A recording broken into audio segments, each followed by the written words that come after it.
My name is Eliza Hart, and I'm 29 years old. If you'd looked at my life 3 weeks ago, you probably would have thought, she's fine, she's safe, she's got it together. Neat one-bedroom in Brooklyn with plants I mostly kept alive. A job in international finance that sounded impressive at parties. Every bill on autopay.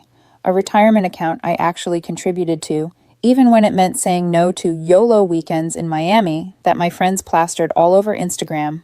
I built that life spreadsheet by spreadsheet, one boring, responsible decision at a time. I was the sensible one, the friend with jumper cables in the trunk and a backup charger in her bag. The one people called when their bank account was a crime scene, and they needed someone to stare down the numbers without panicking. People said it like a compliment, but somewhere along the way it started to feel like a label you slap on a storage bin. Practical, stackable, forgettable. I thought I'd finally found someone who saw more than that. Ethan Cole and I met at a friend's rooftop party in Williamsburg. He was standing by the bar, arguing about marketing metrics with someone who looked bored out of his mind. He turned to me, rolled his eyes, and whispered, "If I say brand synergy one more time, please push me off this roof." I laughed. He smiled, and that was pretty much it. 2 years later, I knew his coffee order better than my own, and there was a toothbrush in my bathroom with his name on it. He worked in marketing for a tech startup. Charming, quick on his feet, the kind of person who made waiters laugh and remembered everyone's drink. Ambitious, funny, handsome, the whole package. Or so I thought. About 6 months ago, Ethan got promoted to senior account manager. Great news, right? More money, bigger projects, fancy new title. We celebrated with overpriced sushi and champagne he couldn't quite afford, but insisted on ordering anyway. The catch came later, buried in the details. "The new role means more travel," he said casually one night, scrolling through his email. "Conferences, client pitches, you know. Oh, and I'll be leading a team. Caroline's on it." "Caroline?" I asked, rinsing dishes in the sink. He didn't look up. "Yeah, Caroline West. We dated for a while. It was ages ago, like 3 years. We broke up way before you and I met. It's really not a thing." I'd heard her name before, once in a throwaway story about my ex who still works in my building. In a city of 8 million people, of course his ex-girlfriend worked in his department. Of course she'd end up on his team. I could feel something in my chest tighten, a tiny, uninvited knot. "You're okay working together?" I asked. Ethan finally glanced up, eyebrows raised. "Eliza, come on. We're adults. It's strictly professional. You trust me, right?"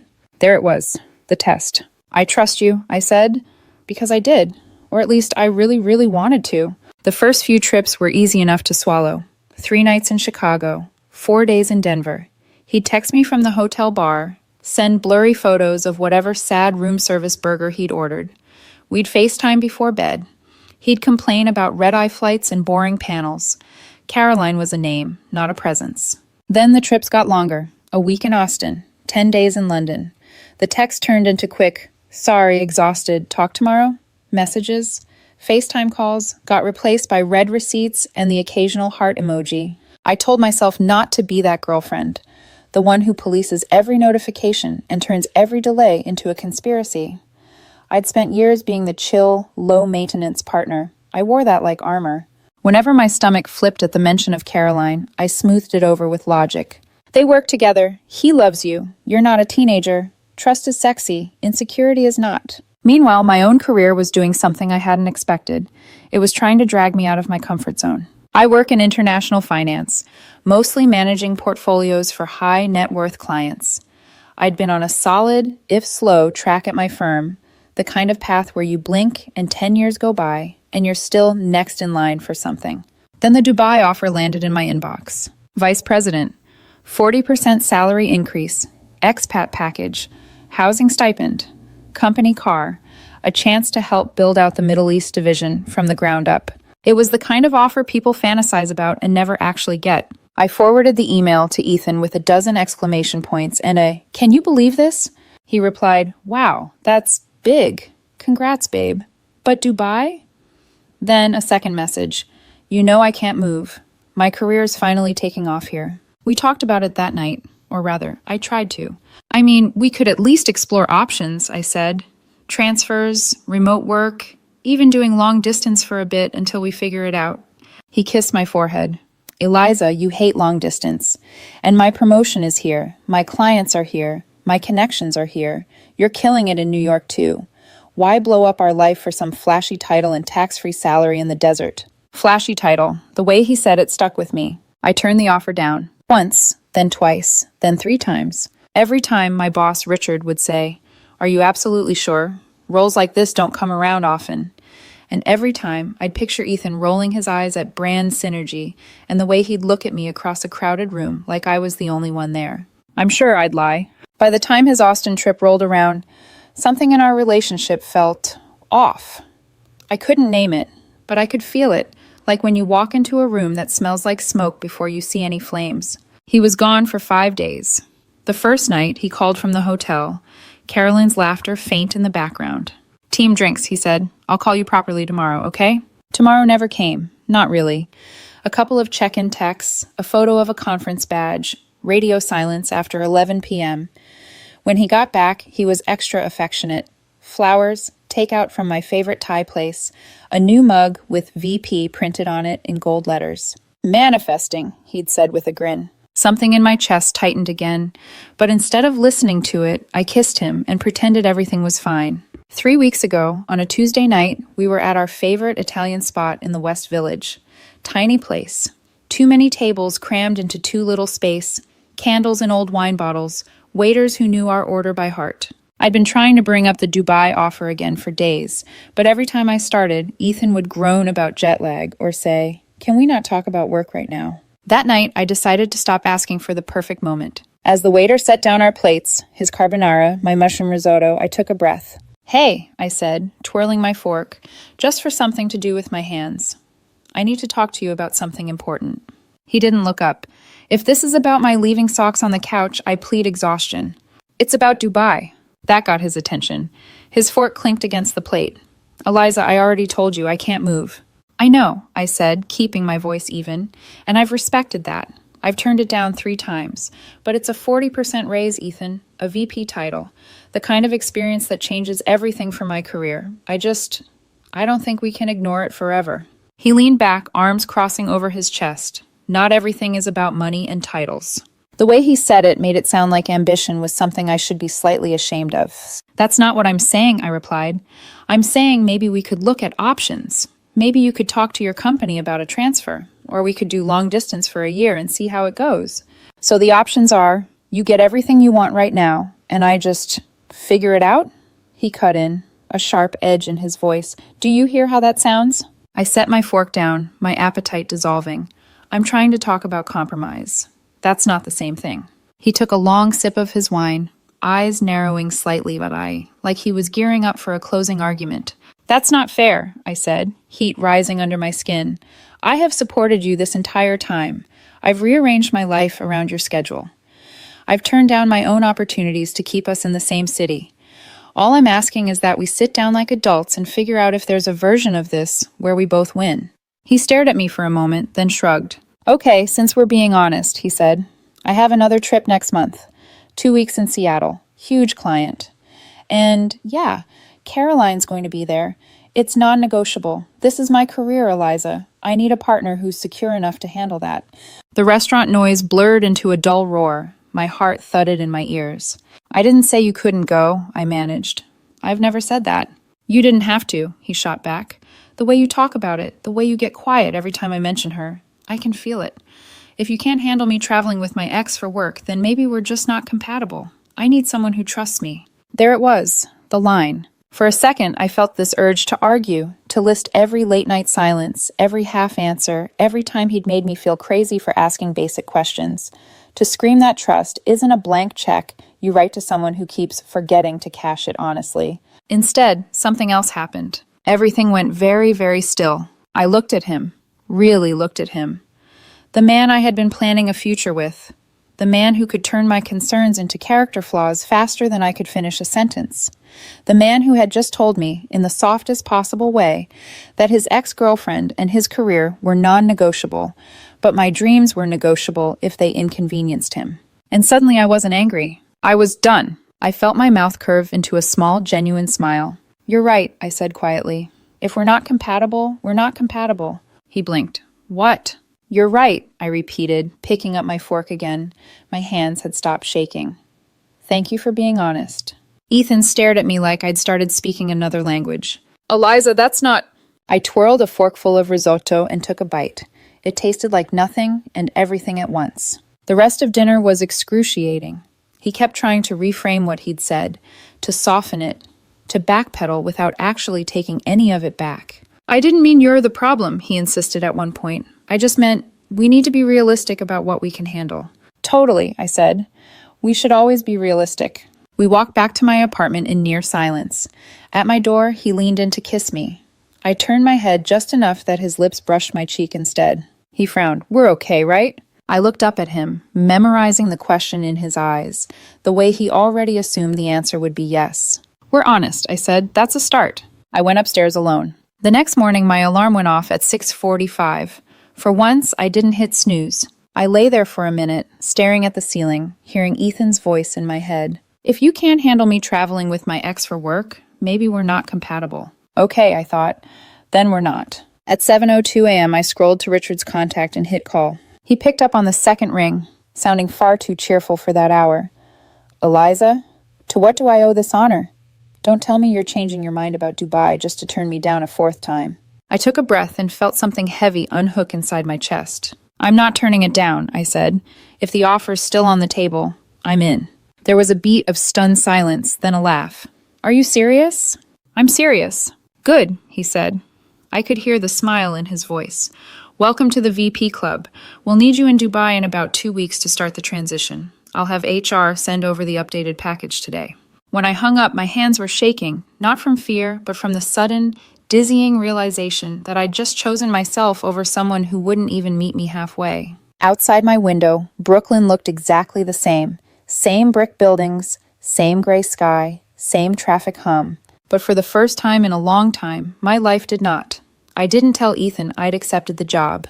Not yet. For the next few days, I moved through my life like someone rehearsing for a role I wasn't planning to play much longer.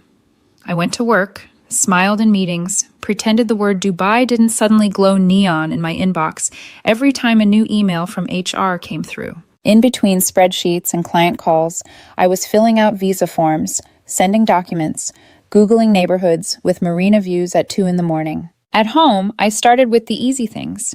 The winter coats I wouldn't need for a while. Books I loved but didn't reach for often. Kitchen gadgets I'd bought during some aspirational cooking phase and never used.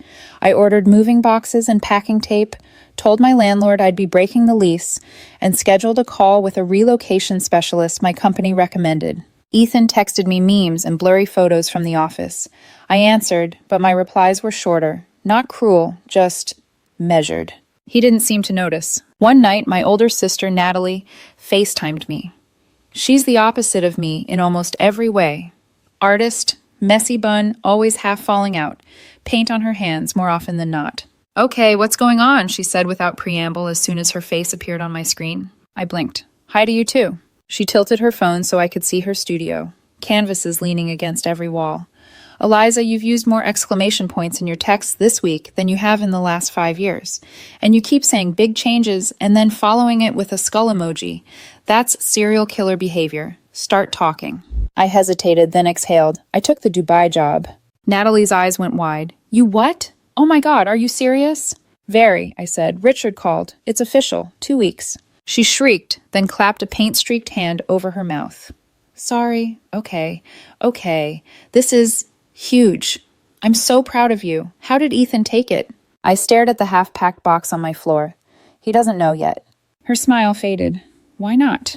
Because, I said slowly, last time I brought it up, he basically told me his work trips with his ex were non-negotiable, and if I couldn't handle it, we weren't compatible.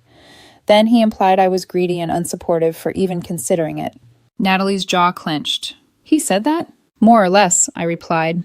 So I believed him. She watched me for a long moment. Eliza, what are you going to do? I looked down at the tape dispenser in my hand. I'm going to pack. I'm going to move to Dubai.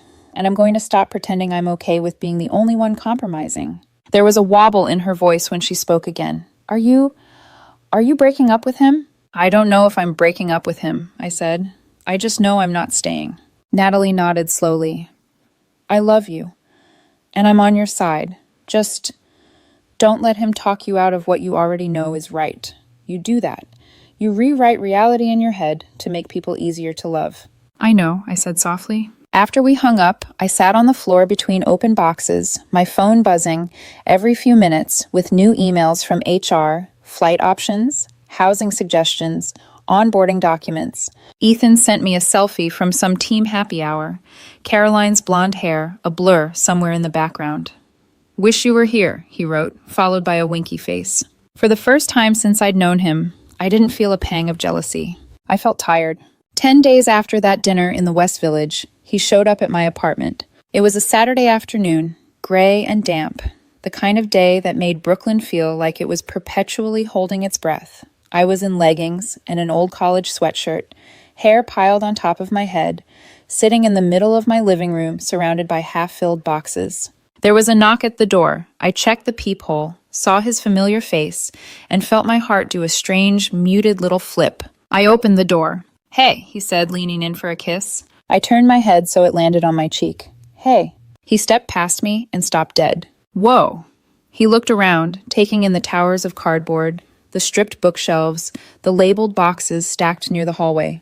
What is all this? Is boxes, I said, because I didn't trust myself with anything more complicated than literal answers. He shot me a look.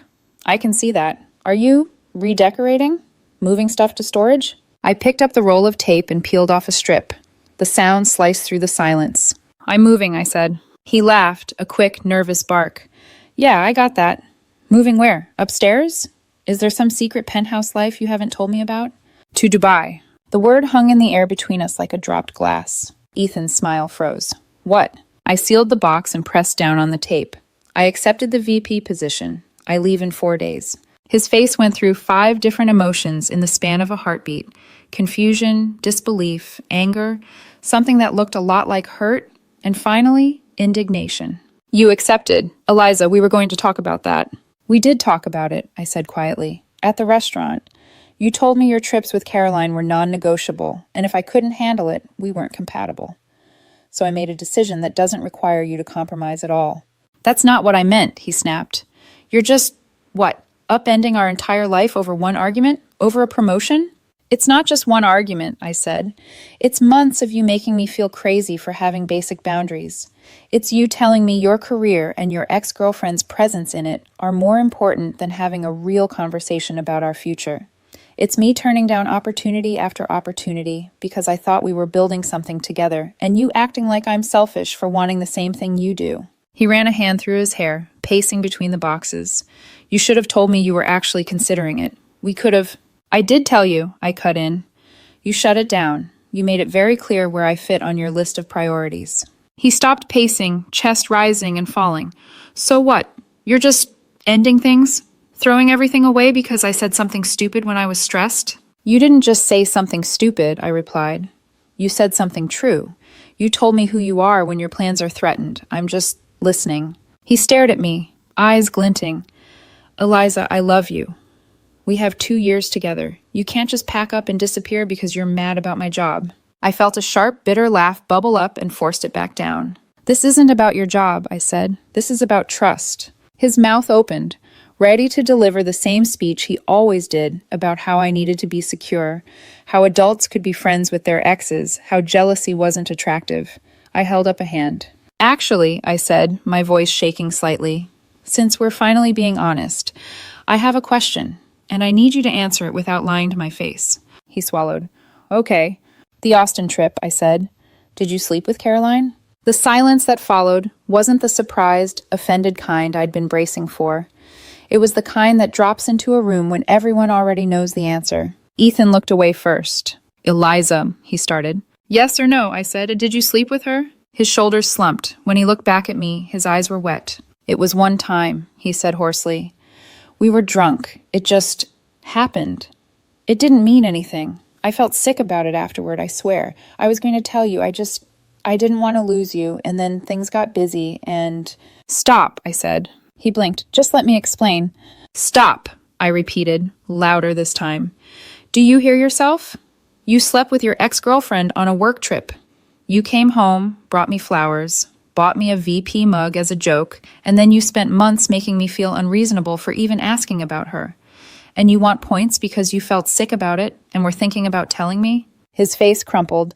I made a mistake, a huge, stupid mistake. I will spend the rest of my life making it up to you if you just... This isn't a mistake, I said quietly. A mistake is forgetting someone's birthday or losing your keys. You made a series of choices. You chose to sleep with her. You chose to hide it.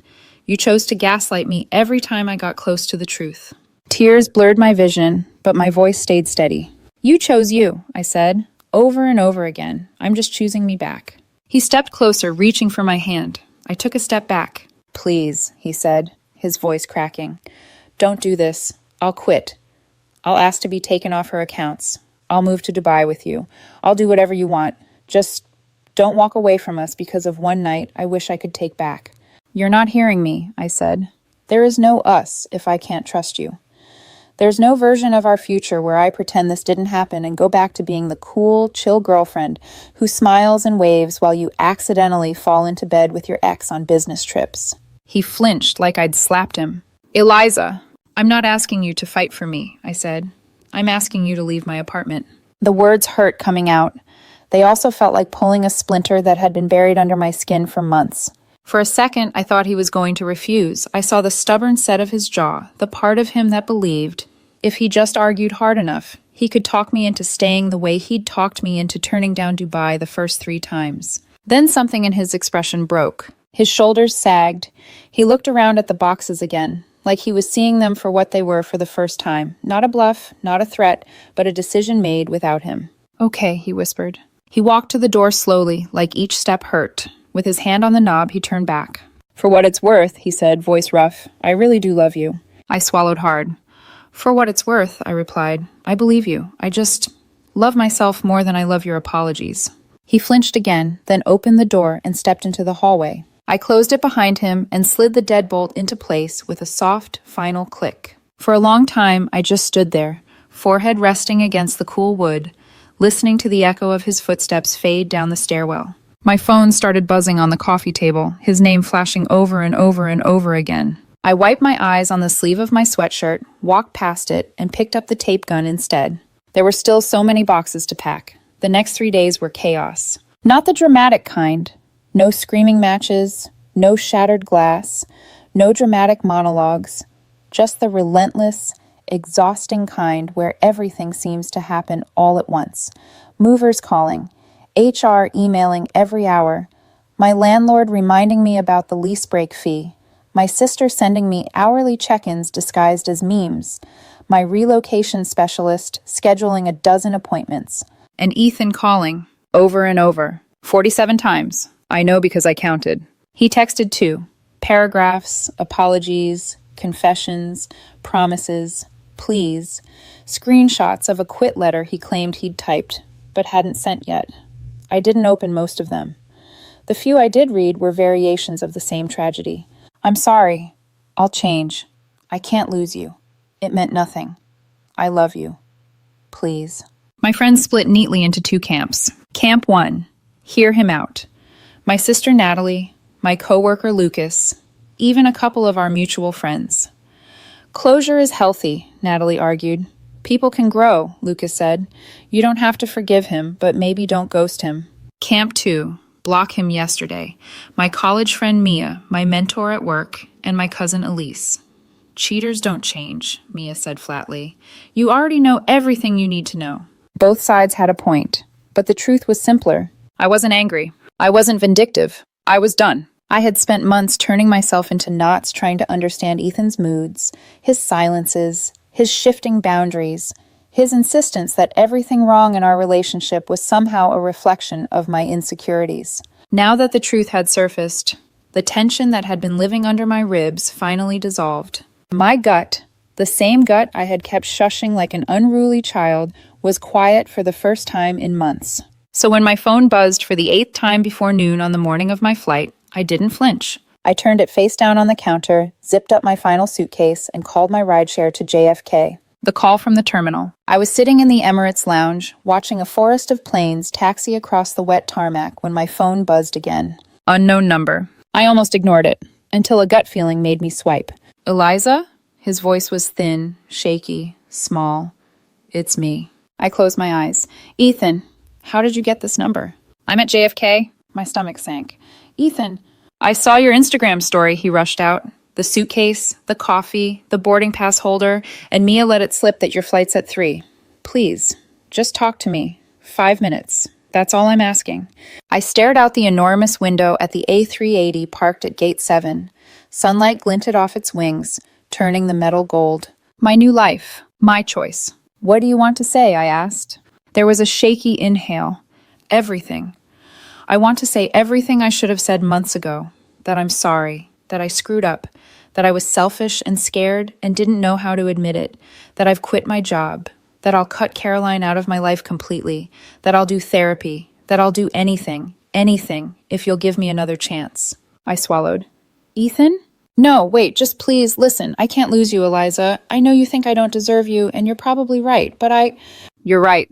He froze. What? You don't deserve me, I said softly. Not the version of me who shrinks herself, who swallows her instincts, who pretends trust is something you can manufacture by sheer force of will. You deserve someone who can live with how you make them feel. And you can't? He whispered. I could, I said, but I won't. Not anymore. There was a long, painful silence. Eliza, it didn't mean anything, he said brokenly. Caroline and I, it was one stupid night. I was drunk and lonely, and this isn't about that one night, I said. This is about every moment that came after, every time you minimized my discomfort, every time you framed my fear as insecurity, every time you turned my instincts into evidence of my flaws. He didn't respond. Ethan, I said gently, I'm boarding soon. His breath hitched. Is this it? Are you really leaving me? I looked at the A380 again, sunlight flashing across the fuselage. Yes, I said, I am. Another silence, softer this time, resigned. I hope Dubai gives you everything you want, he whispered. It already has, I replied. And then I hung up. Before I could second-guess myself, I blocked his number, then his backup number, then his work email. Then I opened Instagram, found his profile, and pressed block. The world didn't collapse. It just quieted. I finished my whiskey, smooth, expensive, warmer than I expected, and took a picture of the view.